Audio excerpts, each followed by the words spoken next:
Maraming salamat, Sir Mozo. Magandang hapon po sa ating lahat. Isang mapagpalayang hapon sa ating lahat. Ayan. Patapos na ang second sem. Congrats, guys. Makakahinga na tayo ng malalim. Pero para sa akin, hindi pa. Kasi kailangan ko magnilay-nilay. Kailangan ko maglinis sa mga susunod na araw. Kasi nito nga nagdaang linggo, may mga boses na bumubulong sa paligid ko. Sabi nila ganyan sa akin, "Uy, sure ka na ba sa econ? Sure ka na ba sa offset? Kilala nyo kung sino kayo talaga." And tuwing naririnig ko yun, tuwing nauungkat yung usapan na yun, feel ko parang freshman ulit ako dito sa UP. Bakit? Kasi feel ko, nakikita ko ulit yung sarili ko na naiipit sa dalawang nag-uumpugang bato, which is yung passion at yung practicality. Ayan. Si Rod ay nasa crossroads ngayon talaga. Sino dito yung mga nag-solicit ng opinion nila sa internet, eto sa Reddit, bago pumasok sa kolehiyo? Pakitaas yung kamay. Yan, yung mga nagtanong sa kanilang kaibigan, kasi naguguluhan din sila kung anong pipiliin nila sa buhay dahil indecisive sila. Ayan. Madalas yung sagot na nakukuha natin, yung sense ng mga tao sa internet, madalas nakasentro yun sa pagpili sa practicality eh. Sasabihin nila, piliin mo yung magpapakain sa'yo.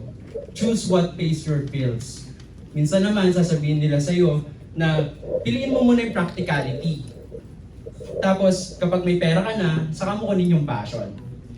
Mula rito, makikita natin na yung sa naratibong Pilipino or sa kontekstong Pilipino, mas pinapaboran talaga natin yung practicality over passion. And masasabi ko na isa akong living proof sa realidad nito. Ayan, ito yung family picture ko with my nanay at tatay. Parang panahon hukbalhak talaga. Ayan, bata pa lang ako, pangarap na nila na maging abogado ako. And habang mas tumatanda, mas nauunawaan ko kung bakit ganun yung pangarap nila para sa akin. Sa loob ng 18 years na pagtira ko sa bahay namin sa Santiago, Isabela, I'm from Isabela po, and si Miss Amanda is from Cagayan, so parang magkapit-bahay lang kami. Ayun, going back, doon sa 18 years na pamamalagi ko sa bahay namin, never naging tahimik talaga sa amin. Kasi, laging pinag-aawayan yung loteng kinatitirikan ng bahay namin.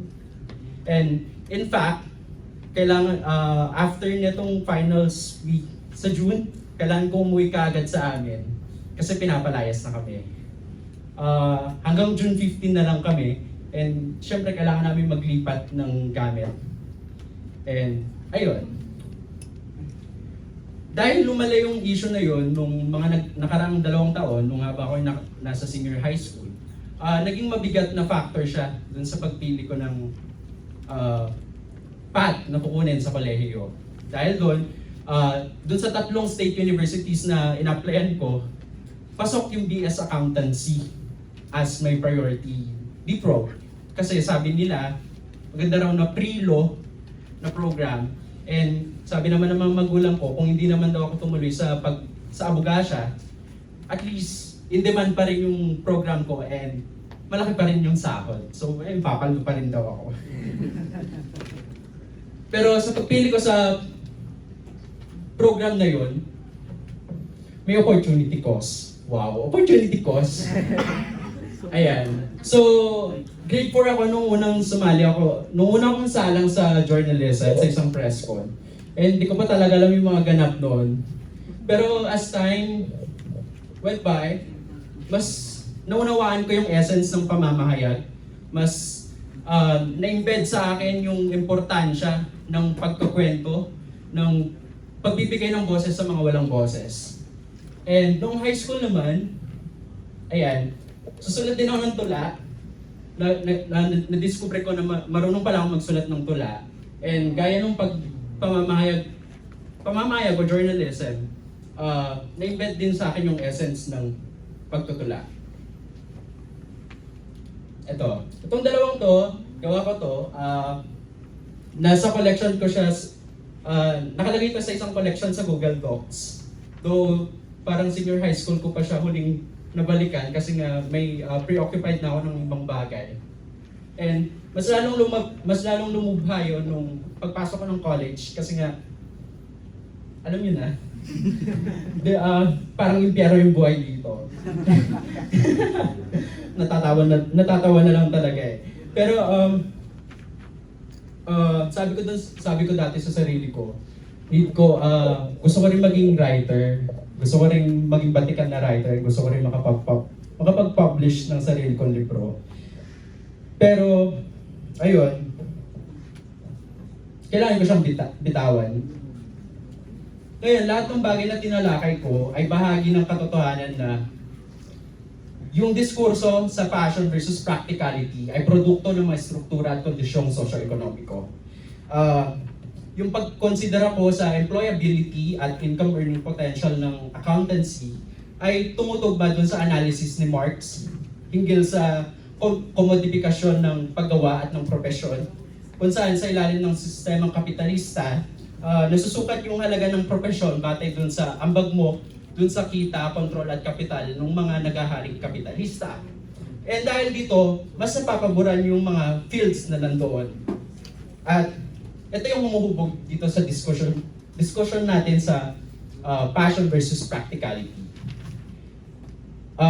Yan. Itong diskurso na to, hinuhubog din siya ng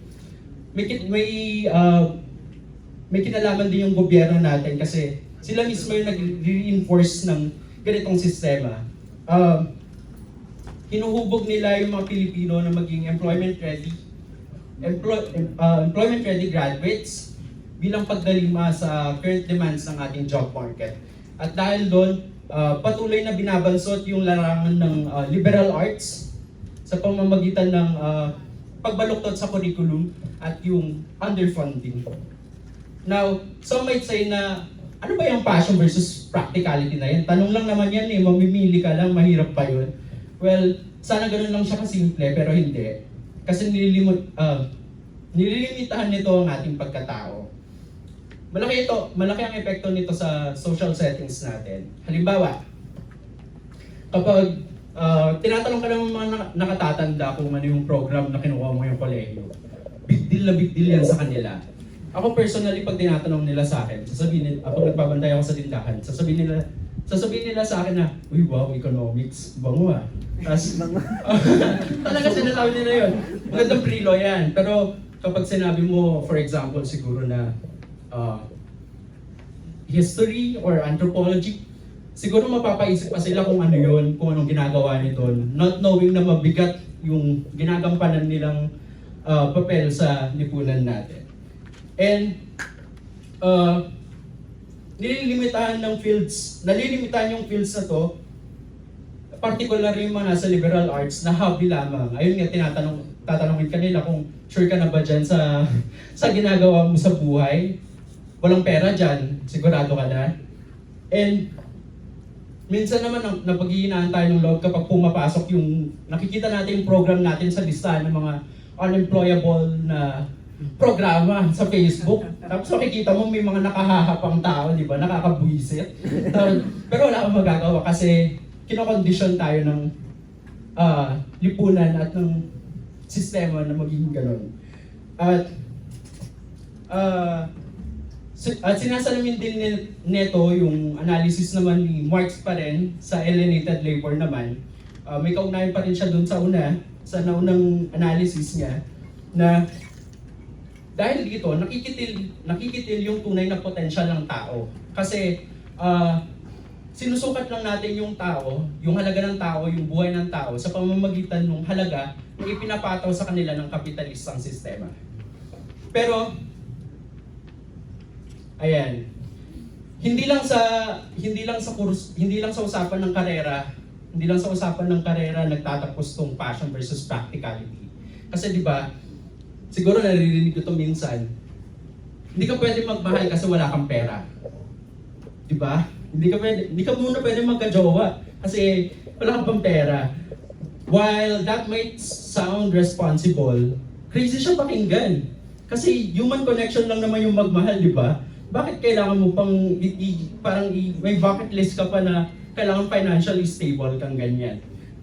That's crazy.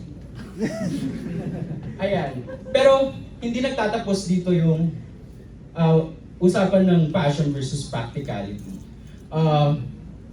Ayaw ko maging tunog elitista, pero naniniwala ako, I firmly believe na ito ay isang false dichotomy. Ito, gaya ng sinabi ko kanina, kinokondisyon lang tayo ng lipunan, ng sistema, na mamili sa dalawang panig na to, kahit hindi naman dapat, kasi mahirap pala nung walang taga-pindutan slides. Ayan, ipinapakita sa atin ng practicality kung anong realidad. Pero sa pamamagitan ng passion, nagkakaroon tayo ng pagkakataon na baguhin tong realidad nito. Sa pamamagitan ng passion, parang nagre-resist tayo dun sa... Kasi kapag hindi tayo nagre-resist, hindi tayo kumikilos o hinahayaan nating ma-reinforce yung status quo, lalong nare-reinforce yung socio-economic landscape natin ngayon. And bilang pagtatapos,